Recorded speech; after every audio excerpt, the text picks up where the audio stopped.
الحمد لله نحمده ونصلي ونسلم على حبيبه الكريم أما بعد فأعوذ بالله من الشيطان الرجيم بسم الله الرحمن الرحيم هو الذي بعث في الأميين رسولا منهم يتلو عليهم آياته ويزكيهم ويعلمهم الكتاب والحكمة وإن كانوا من قبل لفي ضلال مبين آمنت بالله صدق الله العظيم.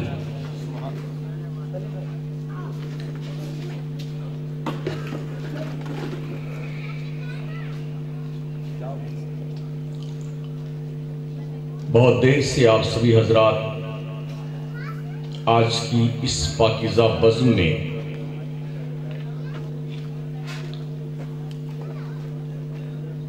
نیکیوں سے اپنے دامن کو پر کرتے رہے ہیں.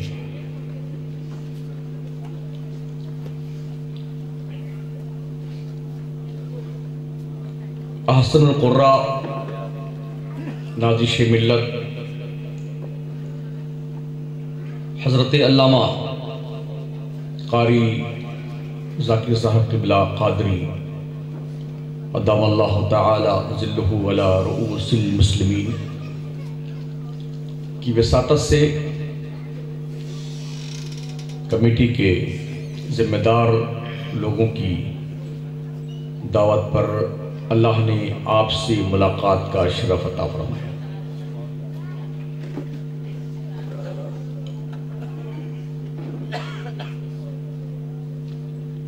حضرت قبلہ قاری غوث الورا صاحب، حضرت مبلغ دعوت اسلامی سید انصار صاحب، نقیب اجلاس محب مکرم قاری جہانگیر صاحب اور دیگر علماء ذوی احترام اور مداحان مصطفیٰ حاضرین بزم، میں نے خطبہ مشرفہ کے بعد جس آیت کی تلاوت کی ہے انشاءاللہ اسی کی روشنی میں کچھ اپنی معلومات آپ کی خدمت میں پیش کرنے کی کوشش کروں.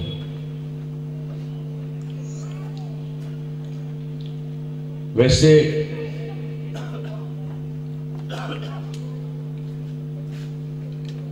آج کی اس تاریخ میں پورے ملک میں آپات کالین استھتی بنی ہوئی ہے. اس کنڈیشن میں اتنے لوگ یہاں پر آئے ہیں بہت ہیں.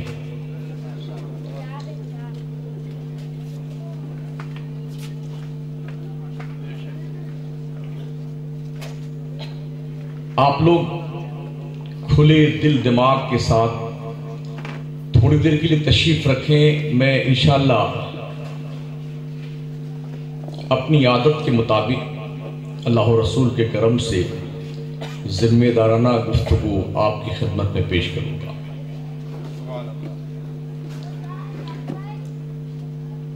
آئیے سب سے پہلے انتہائی خلوص اور احترام کے ساتھ سید عالم تاجدار مدینہ جناب محمد الرسول اللہ صلی اللہ تعالی علیہ وسلم کی بارگاہ کرم میں درود پاک کی نظریں پیش کریں. اللہم صلی علی سیدنا مولانا محمد وعلی آلہ واصحابہ وبارک وسلم. صلاۃ و سلام علیک یا رسول اللہ علیک الصلاۃ والسلام.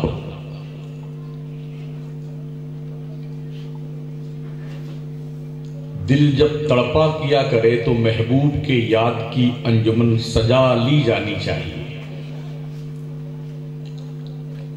نظریں بے چین ہوں تو آنکھیں بند کر کے دل کی آنکھوں سے محبوب کی زیارت کر لینی چاہیے. کیونکہ ایک مریض کے لیے سب سے بہتر دوا یہی ہے کہ وہ اس کے ذریعے سے اپنے دل کے زخموں کو مرہم فراہم کیا کرے.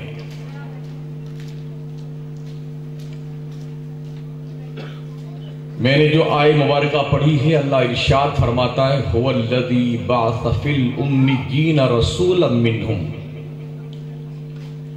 اللہ وہ ہے جس نے